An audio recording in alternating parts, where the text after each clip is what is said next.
Good afternoon, people of Earth. Thought I'd just take a few minutes of your time just to kind of explain how we're going with the preparations for a potential loss of power or a potential collapse in the food chain and things like that. So I'm going to basically talk about what I've been doing with the pond and what's been going on in the garden. As you can probably tell, it's the middle of winter up here in northern England. It's really cold. Nothing's really happening in the garden, but there's plenty happening in the I will keep trying to call it a conservatory. It is effectively a conservatory in the greenhouse. I can never remember the word for greenhouse, and I don't know why. So I'm going to show you that. Some of the results have been pretty impressive. So the pond behind me has been restocked with trout. There's 100 trout in there, roughly that sort of size, so about 3/4 of a pound to a pound.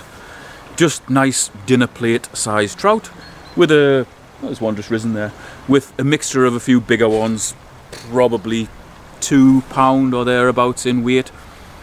I feed them daily, and the good thing is they haven't been bothered by any predators, which is good. I mean, I work from home, so I'll be able to tell if there's any sort of commotion going on, so I'm in quite a fortunate position there.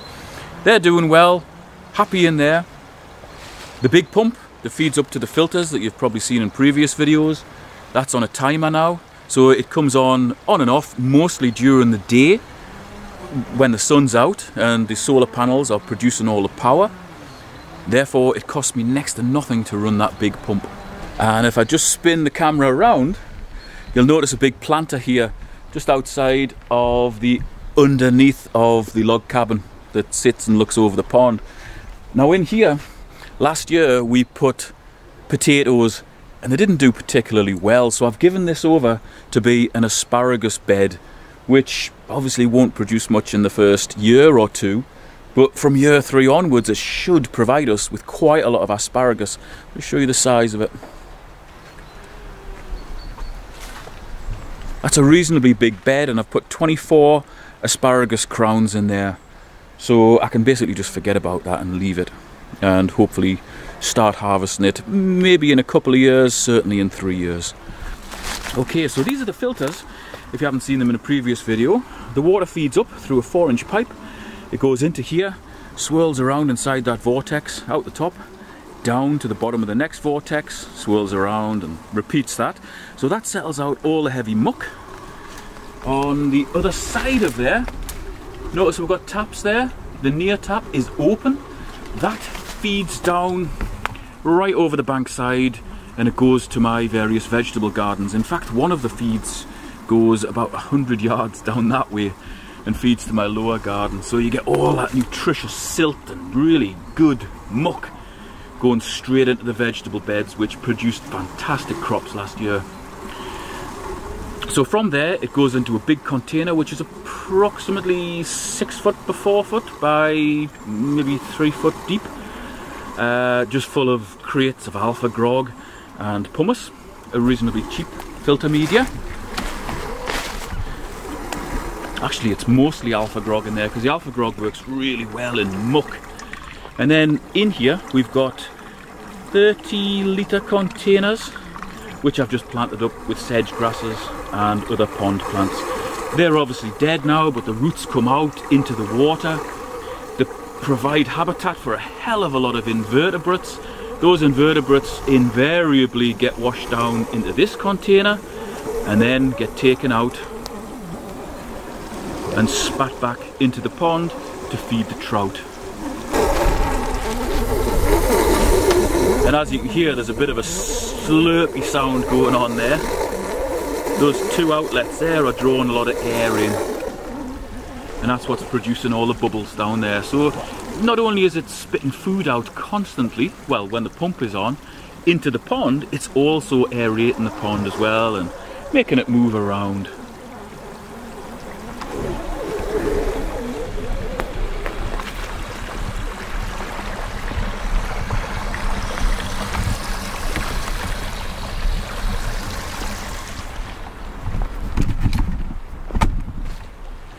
Okay, so that's one of my vegetable gardens. We've got some various raised beds here made with old sleepers. We've got loads of garlic in there overwintering, doing really well. We've got some raspberries, all these little trees here are pear and apple, and I think there might be some cherry and some other things as well. Bit of Swiss chard that's overwintering, and the rest of it is pretty much just waiting for the spring. You might be able to just see there, that's one of the taps that comes from the filters. That feeds into a trough there, so if I want to water anything with the watering can, I just dip it in there and feed it with the super nutritious water.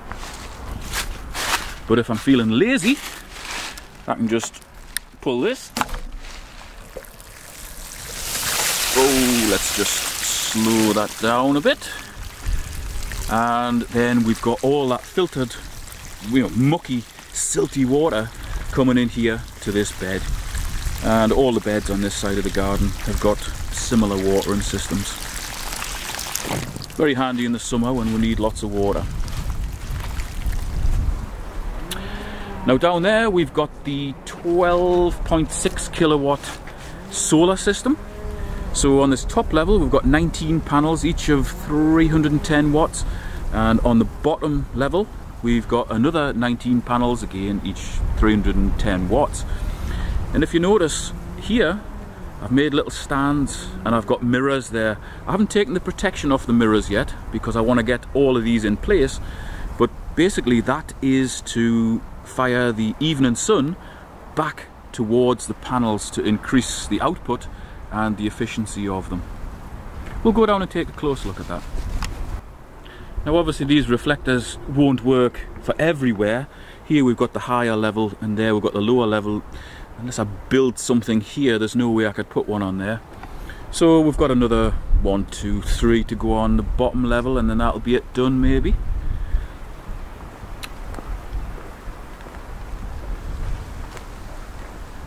And then on the side of the path here, I've got somewhere I have taken the protective film off.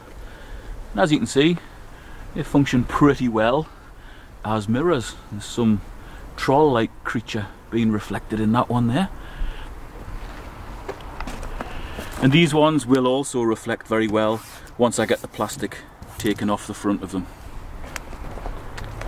Now each of these frames is very easy to make. I just made it with roofing lats, which are 2 inches by 1 inch. Unfortunately the wood now costs about 2.5 times what it would have done a couple of years ago. But I think that's going to make a real difference, because you imagine the evening sun hitting that and bouncing back onto here. You're going to have actual sunlight on there, increasing the output of the panels later in the day. And then early in the day, when the sun's just coming up above the horizon, which you can see reflected in the mirror there, it'll hit that. That's angled sufficiently to bounce the light back against these other panels and then back onto here. So you do get more illumination early in the morning as well. Okay, leaving that area, I've started clearing an area down here which is approximately 25 meters long by, I don't know, 4 or 5 meters wide. That is going to be for chickens, so we're going to have a huge enclosure in here and a chicken house in here. This area here, which still needs to be cleared, may have some sort of big pond type thing in just for the wildlife. And then either side of this very overgrown path, we've got a nation of fruit trees. So here we've got apple, plum, another plum, sweet cherry, what have we got here? Oh, I can't remember what they are. They're quite that's a rare one actually. What is that? Sorbus domestica. It's almost like a mountain ash, but it gets like a small apple type fruit on it. Now when all these fruit trees get grown up, they'll provide habitat for a nation of insects which should work their way into the chickens and help to, supplement the chickens' diet.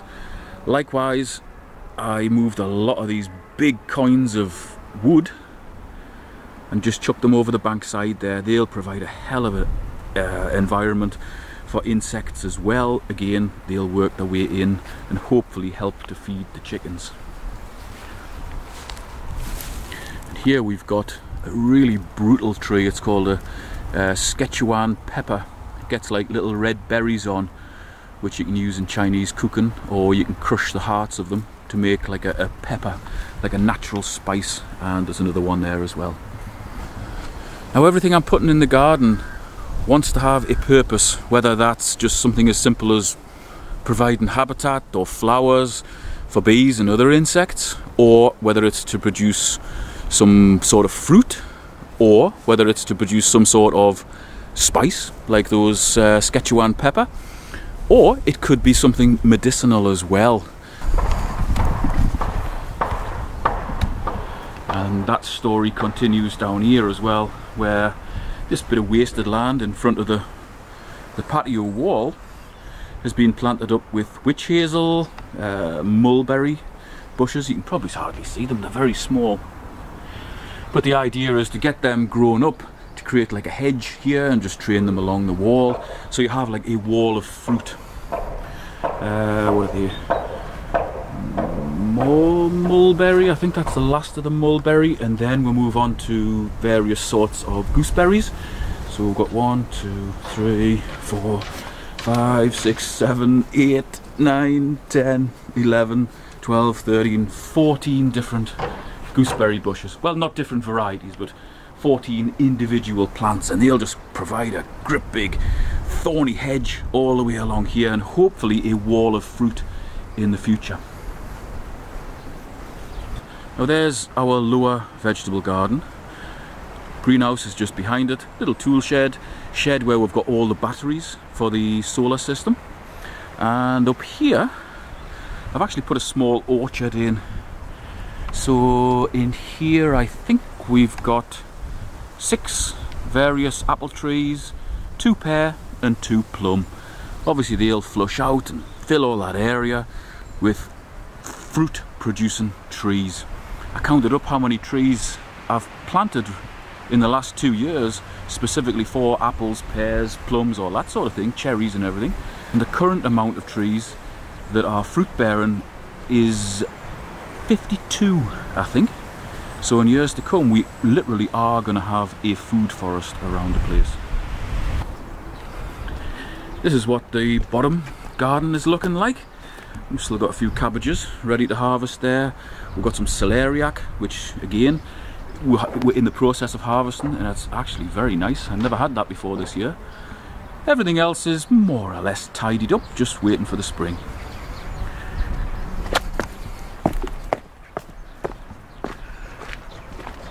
And if we go down here, we'll see how the various vines of fruits are doing.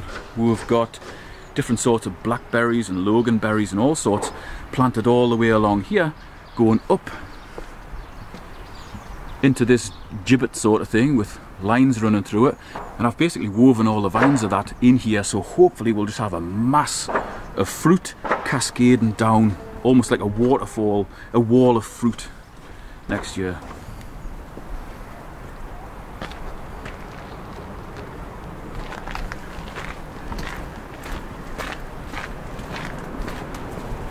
So into the greenhouse we go.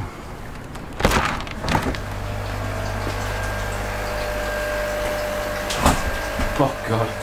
You know, the sun's never been out today. It was -2 this morning and it's still, what, 13, 14 degrees in here in an unheated greenhouse.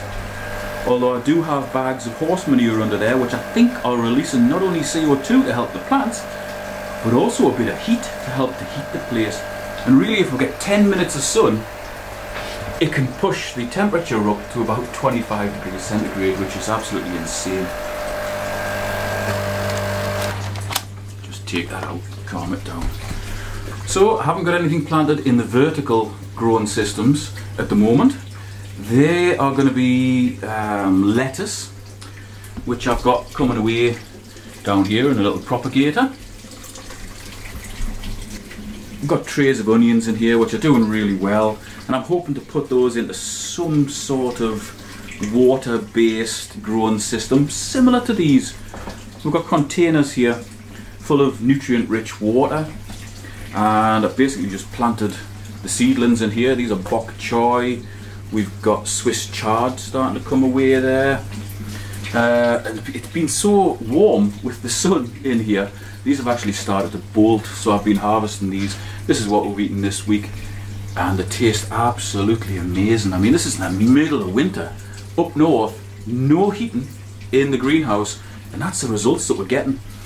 And this system is something called a Kratky method of hydroponics, where you don't have any moving water, you don't have any pumps, and you just put the plant through, the roots go into the water, and as the water evaporates, the roots get bigger and more extensive.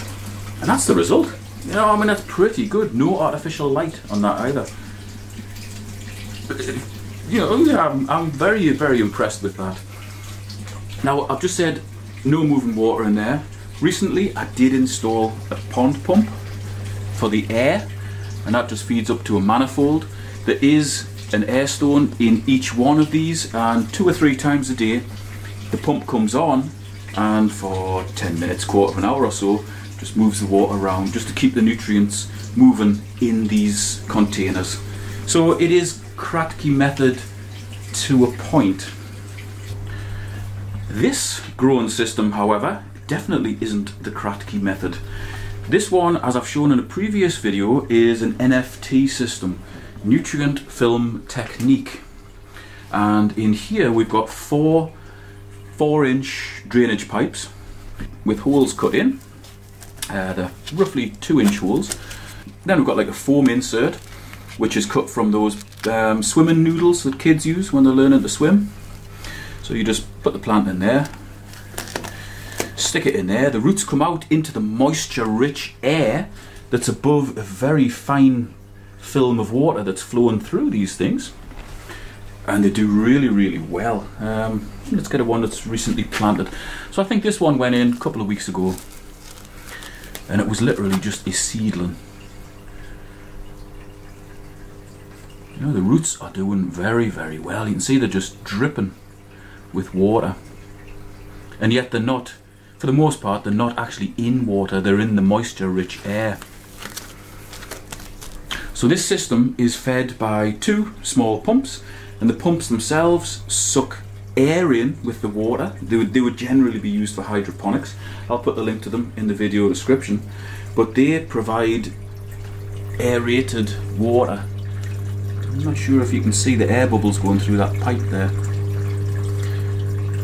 And when they feed all the way up and into the top of there, the water's literally fizzing with oxygen.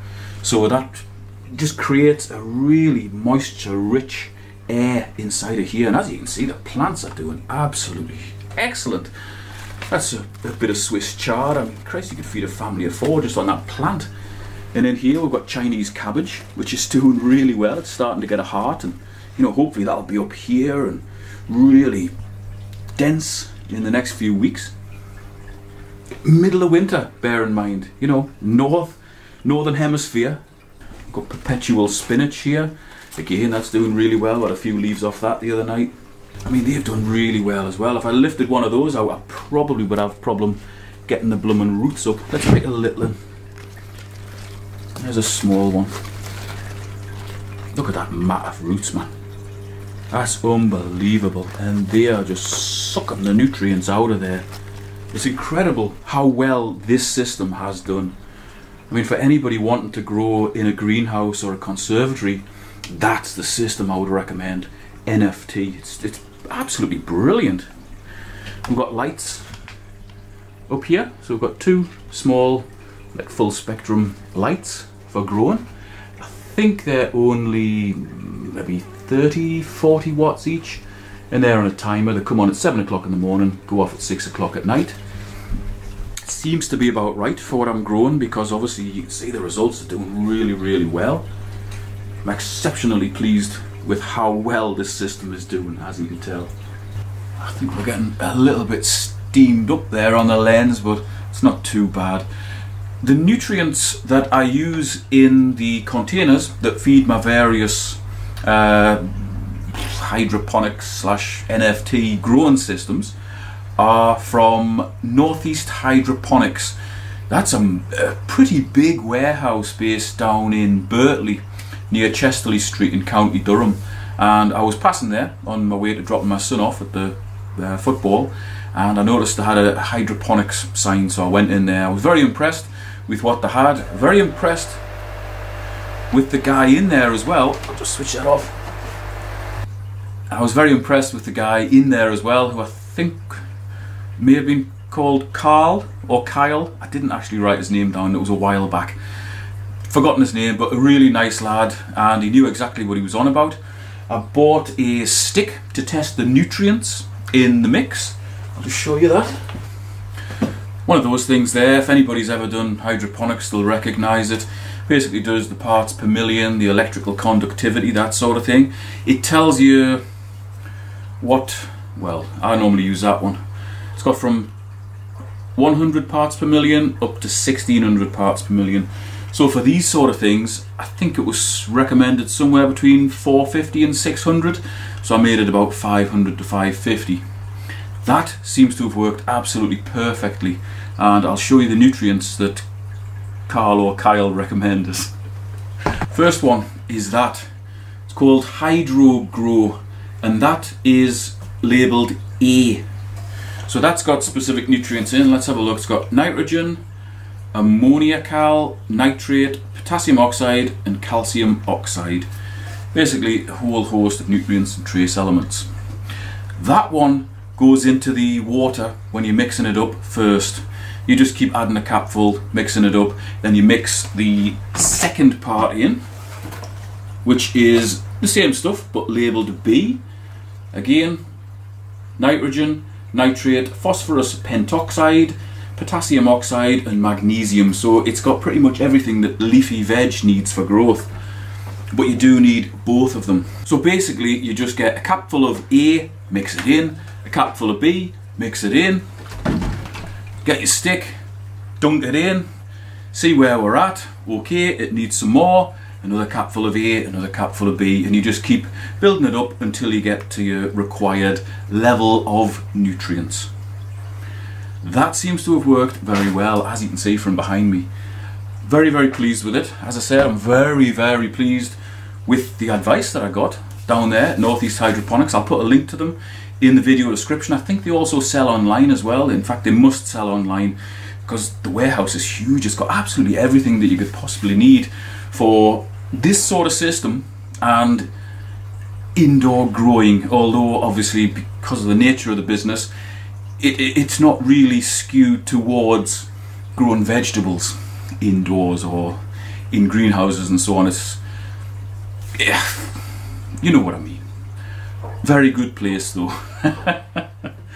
And I can just thank Carl or Kyle. These are absolutely excellent. These were actually products that he had on the shelf that he didn't sell because they're really just for growing leafy things. And obviously most of his customers don't want to grow leaves, they want to grow flowers and buds and so on. That stuff has worked really, really well for me, so I just want to extend my thanks. And I think the name of these is, yes, Intense Nutrients. So Intense Nutrients Hydro Grow. A and B have produced those results. Absolutely excellent. We've got some of the peppers that I grew last year overwintering in here as well. I stripped them all down and put them in fresh compost. Hopefully they'll come away early and come away strong. I'm not sure. I've never overwintered peppers before, but I thought I'd give it a go. And then on the other side of the greenhouse, we've got some Sarracenia purpurea, which is a pitcher plant. I want to start growing these because apparently the extract from these is a cure for smallpox. Now of course we don't have smallpox out in the wild apparently. We do have it in level 4 bio weapons labs, and hopefully if and when it does manage to find its way out of there, we'll just squeeze some of this extract out and we'll be alright. And then in here we've got more peppers and all that as well. I also invested in a couple of wasabi plants because I like my spices, I like my hot food, and that fits the bill. I'll probably plant those out somewhere moist and shaded in the spring. Here we've got a massive propagator, which I think I'll put up onto that shelf. It's got lights to go across the top. I'm really hoping to get the plants grown very well in there before I move them into these growing systems. So it's the middle of winter, but there's still plenty happening. I want to try and not perfect, because you'll never perfect. I want to try and improve my knowledge of growing things in the winter with minimal input as far as light and power goes. And that NFT system, honestly, that has really impressed me. It's excellent. And when it gets too hot in the greenhouse, I'll probably move that outside. I think I'll be able to grow lettuce in there, which I'm really looking forward to. In fact, I'm really looking forward to the spring, because I can get all the beds dug over, I can get things planted, I can get them protected, and just get a succession of vegetables going. I really love being able to grow my own food. It tastes amazing. The nutrient value will be off the scale compared to what you get in the supermarkets, and it's just good for you, you know. And if that supply chain breaks down as part of some food chain reaction game, hint hint, we're pretty well catered for. We've got ways to get fish for our protein, and also crayfish and all sorts in there. We've got leafy greens, we've got potatoes, we've got celeriac, we've got fruit, we've got the wild trees growing around the place for more fruit. That's probably, you know, going to be 3 or 4 years before they start producing lots, but we're pretty well catered for. I can hunt, trap, shoot. We're not going to be short of rabbits, pheasants, pigeons. Bring it on. Thanks for watching. See you next time.